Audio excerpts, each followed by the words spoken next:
एक गृहस्थी को बसाने में सास का बहुत बड़ा योगदान होता है। नई नवेली अवनी के हाथ से चाय की प्याली टूट गई और वह डर कर एकदम रुआसी सी हो गई। ननद शीला को एकदम गुस्सा आ गया।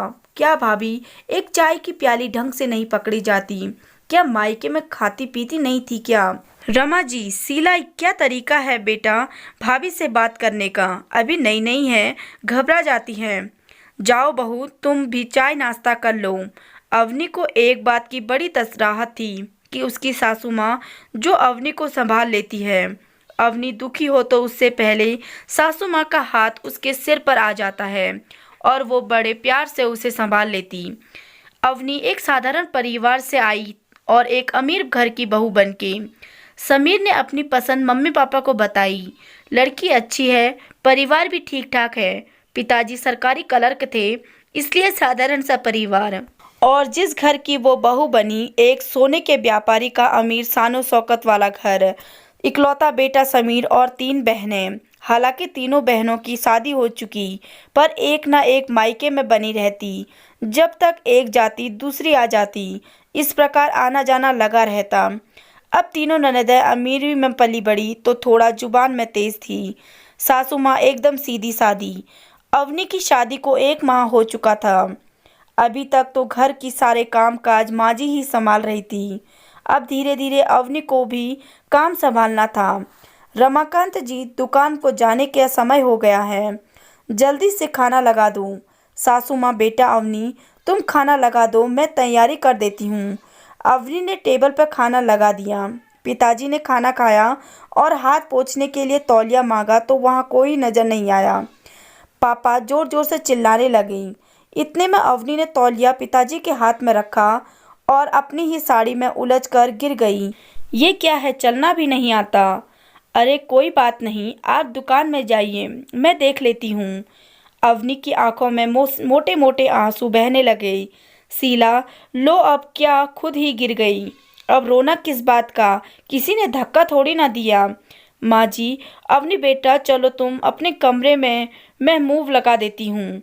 अवनी, नहीं नहीं माँ जी, शाम को आज समीर जल्दी आ गए। अवनी के साथ मूवी देखने का प्लान था। समीर, तुम अभी तक तैयार नहीं हुई, जल्दी करो, थोड़ा देर बाद, जल्दी करो। अवनी जल्दी से तैयार होकर समीर के साथ चल तो दी थी, पर वो इतनी हड़बड़ा गई समीर के जल्दी जल्दी करने पर। अवनी को ये समझ नहीं आ रहा था कि हर कोई इतनी जल्दी में क्यों रहता है। काम पर जाना है तो समय से पहले तैयार हो जाओ। अवनी, बेटा, माँ जी कुछ कह रही थी पर अवनी किसी सोच में थी। माँ जी, अवनी किस सोच में हो बेटा? हाँ माँ जी, नहीं सासू माँ, आप भी क्या मेरी तरह कभी मेरी जैसी थी? माँ जी, हाँ बेटा, मैं बिल्कुल तुम्हारी जैसी थी। कोई तेज आवाज में बोलता था तो मैं डर जाती थी। भरा पूरा परिवार, सास ससुर देवर ननद सभी थे और सभी को जल्दी रहती थी। एक इधर से भाभी, एक बहू बोलता था और घबराहट में मैं काम बिगाड़ देती थी। पर इस सब में समीर की दादी, मतलब तेरी सास, बहुत अच्छी थी और मुझे संभाल लेती थी। मैं भी एक साधारण परिवार से थी, ससुराल बहुत बड़ा और अमीर घराना। कुछ मन में ये भी रहता था कि मैं इनके मुकाबले एक गरीब परिवार से हूँ। तब भी मैं बड़ी घबराई और संकुचाई रहती थी, काम बिगाड़ देती थी। पर तेरी दादी सास मुझे संभाल लेती थी। वही अपनी जैसी हालत आज तेरी देख रही हूँ तो मुझे अपने दिन याद आ जाते हैं। पर तेरी दादी सास की दी हुई शिक्षा मुझे याद रहती है कि एक लड़की बड़ी उम्मीद से डरी सहमी एक अनजान घर में प्रवेश करती है।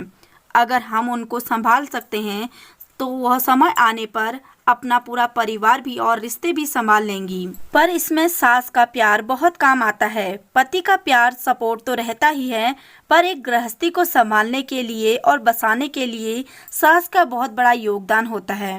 अवनी अपनी प्यारी सासू माँ के गले लग गई और उसे ऐसा एहसास हुआ कि वो अपनी माँ के गले लग रही हो। ये ही एहसास तो चाहिए ससुराल में। तो आपको ये कहानी कैसी लगी, कमेंट सेक्शन में अपनी राय ज़रूर बताएं। अगर आप चैनल पर नए हैं तो चैनल को सब्सक्राइब ज़रूर कीजिए और वीडियो को लास्ट तक देखने के लिए आपका बहुत बहुत धन्यवाद।